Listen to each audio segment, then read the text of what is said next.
was the summer of '77. We parked the car in Lover's Lane. We're talking, all of a sudden, we were shot. People just think I was a bad man, totally out of. Conversations with a Killer. The Son of Sam tapes dives into one of America's most disturbing and haunting true crime stories, the mind and madness behind David Berkowitz, the man who terrorized New York City in the 1970s. This Netflix documentary peels back the layers of fear, obsession, and psychological horror that gripped an entire city. The story unfolds through chilling real-life recordings, interviews, and archival footage that reveal a dark and twisted journey into the thoughts of one of history's most infamous serial killers. At its heart, this series isn't just about the crimes themselves. It's about the chaos they left behind. It examines the paranoia that swept across New York when random people were murdered without warning. Every night felt like a gamble. Every shadow looked suspicious, and no one knew when the Son of Sam would strike next. The police were under immense pressure, and the media turned the case into a nationwide obsession. Through unseen files and disturbing conversations, the documentary brings to light how fear became a weapon that controlled an entire city.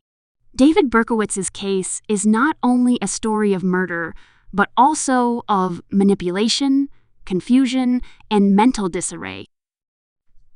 The tapes featured in the series give an intimate glimpse into his psyche. His tone, his words, and his justifications are cold and calculated, yet strangely coherent. His confessions mix truth with delusion, faith with madness, and reason with insanity. The audience is left wondering if he truly believed what he said, or if he was playing a role that both terrified and fascinated the world. The filmmakers approach this story with an investigative depth that feels both journalistic and cinematic. Each frame is filled with tension, blending darkness, emotion, and eerie silence that lingers after each confession. The Son of Sam wasn't just a man, he was a symbol of terror. His crimes were seemingly random, yet deeply psychological. The show takes time to explore his motives, his past, and the moments that shaped his transformation from an ordinary person into a killer who claimed to be driven by voices and demonic commands. As the story unfolds, the series exposes how the case changed not just the victims' families, but also the city itself. The fear was palpable. People stopped going out at night. Bars and clubs emptied early, and the city's nightlife dimmed under the shadow of violence. The media, hungry for sensational headlines, amplified every new clue, every letter, every chilling update from the police. The Son of Sam became a myth, a monster created not only by his own hands, but also by the public's imagination. Through interviews with detectives, journalists, and psychologists, the series recreates the intensity of the investigation. You feel the frustration, the sleepless nights, and the desperation of law enforcement trying to catch a man who always seemed one step ahead. The letters Berkowitz sent to the press were bizarre yet taunting, almost like puzzles daring the police to understand his madness.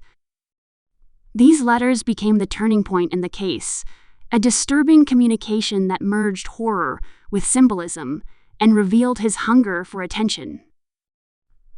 What makes the Son of Sam tape so haunting is how it blurs the line between reality and obsession. It explores not only Berkowitz's mental breakdown, but also society's obsession with killers, how crime stories can become entertainment, how killers can become legends, and how people can lose empathy when horror becomes a headline.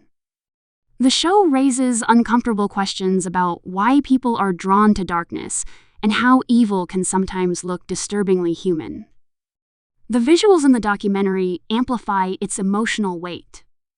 Archival images of New York in the 1970s dark alleys, flashing police sirens, frightened faces, and newspaper stands bring viewers back to an era where fear lived on every street corner.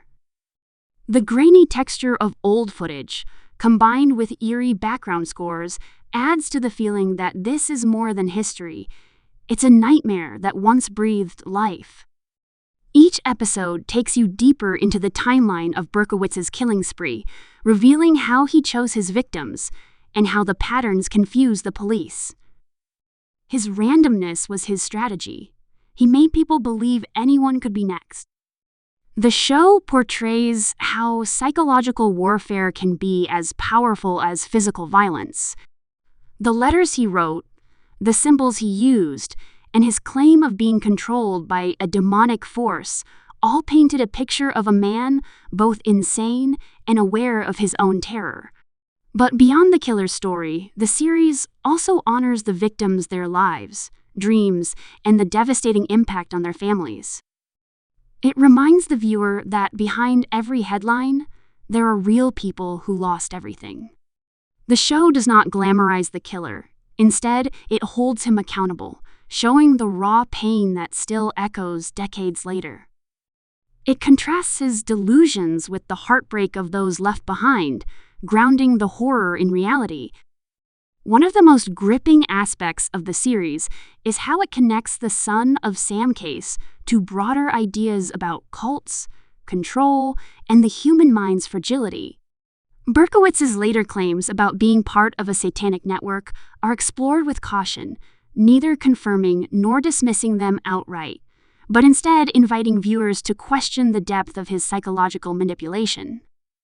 Was he truly under control, or did he use that narrative to justify his actions? This ambiguity gives the series its power. It doesn't tell you what to think. It makes you confront your own perception of good and evil. The editing and sound design create an atmosphere of claustrophobic tension. The faint hiss of old tape recordings, the distorted echo of Berkowitz's voice, and the silence that follows each revelation pull viewers into the darkness of his mind.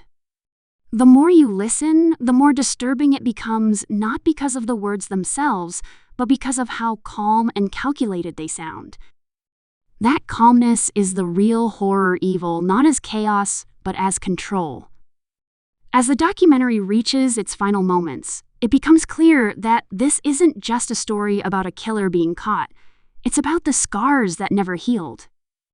The city moved on, but the memories stayed. The police, the journalists, and even the people who lived through those nights still carry the echoes of fear. The Son of Sam killings redefined how the world saw serial murder, leading to new methods of criminal profiling and investigation. It marked the beginning of modern media obsession with true crime, setting the tone for decades of documentaries and dramatizations that would follow. Conversations with a Killer, the Son of Sam tapes, is a haunting reminder of how darkness can hide in plain sight. It's a psychological journey into fear, guilt, and obsession, one that asks why we keep looking back at monsters like Berkowitz, and what it says about our fascination with evil. Every confession, every letter, every silence in this series feels like a mirror held up to the human soul, reflecting both our horror and our curiosity. The series captures not just a criminal story, but a cultural moment, the tension between media and morality, between truth and spectacle. It shows how stories of real pain can be turned into legends, and how legends can distort reality. Yet, in its quiet, reflective moments, it also gives space for empathy for the lost, the forgotten, and the broken lives left in the wake of senseless violence.